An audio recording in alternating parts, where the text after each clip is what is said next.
Welcome to True Crime Voice for the Voiceless. Hi, I'm Maria. Today we're going to do a quick update on the sentencing of Chloe Driver and the surprise character witness for baby Hannah. Let's get to it.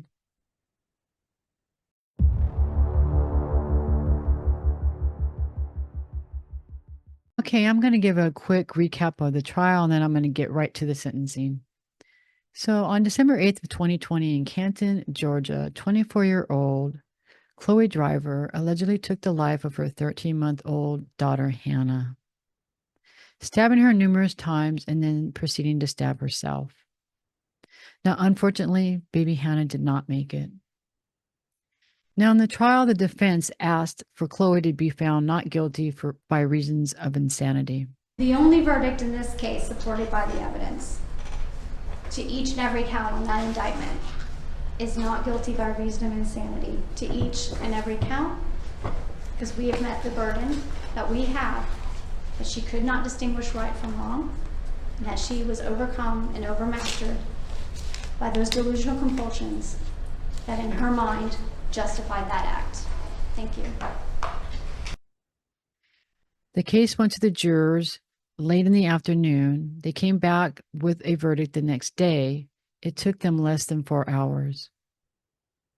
Now, Chloe was found guilty on all counts, and they all stated, but mentally ill. Now, she was in a polygamous relationship with a man named Benyamin. In the trial, it was stated that he was a cult leader, but Benyamin was not present during the trial, which I found really odd. No one mentioned why, no one mentioned where he was. This trial was a lot about him as well, but he wasn't even there. Now let's fast forward to the sentencing. Chloe's parents were not present, but the defense stated that they do support her. But this was the anniversary of baby Hannah when she was unalived by her mother, Chloe. So it was too hard for them to attend. But there was a surprising event that happened. Chloe's cult husband, Benyamin, did attend. He showed up in a dark suit jacket, carrying what looked to be a red plastic Lego container. He was carrying it with him through the court. He also was carrying it when he went to walk up to the stand, but the judge stopped him and told him he had to put it back, was not able to take that up there with him. He took the stand and he spoke for a long time. He talked about how beautiful Hannah was and how she was planned, how she was very smart and loved to be around people, and she loved to go and see new places. In my opinion, it was really interesting watching him testify on behalf of his beautiful baby Hannah. This would be the second week of August of 2020 when we were down with my family, as will be depicted more clearly in better photos coming, spending time at Nokomis, in Venice Beach, the adjacent smaller beaches, and we would come in her wagon.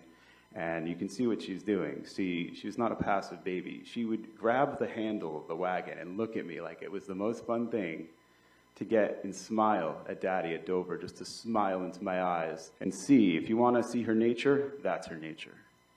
That's her nature. Was she a happy baby? She was excited and happy and engaging, and she'd come up to you and want to just learn everything. Grandma threw a tennis ball a little too fast. Now, when it came to talking about Chloe, he was definitely not as nice. The victim was my daughter, Hannah Nicole Driver Ben Michael. He made it very clear he does not believe Chloe has a mental issue, and she had absolutely no right to take his baby's life or anybody else's. By whatever precipitated your mind, without getting into the weeds, to decide you are entitled to take somebody else's life based on your opinion of whatever kind of mental illness, lack of mental illness, acting, pretending you're in mental illness, overlaying, masking, it doesn't matter. There is no wiggle room where you are entitled to take somebody else's life because of your impression or opinion. They are there to live life and discover what life is for themselves. Chloe cried when he spoke and also at times had a surprising look on her face as to say, no, that wasn't true. At least that's how I took it. Chloe got up to the podium and spoke to the court.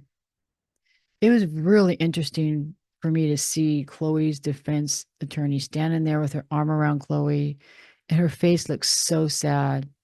It really seems like she really supports Chloe 100%. It was hard to watch, and it brought tears to my eyes for sure. Now the judge sentenced her.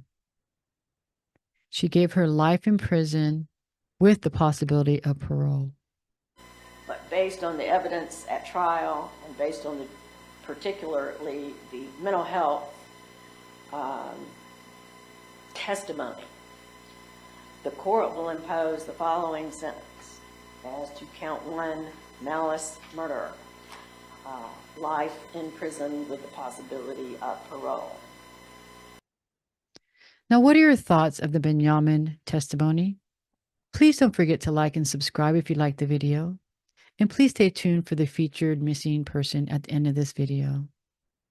Thank you so much for watching True Crime Voice for the Voiceless. And I'll see you next time.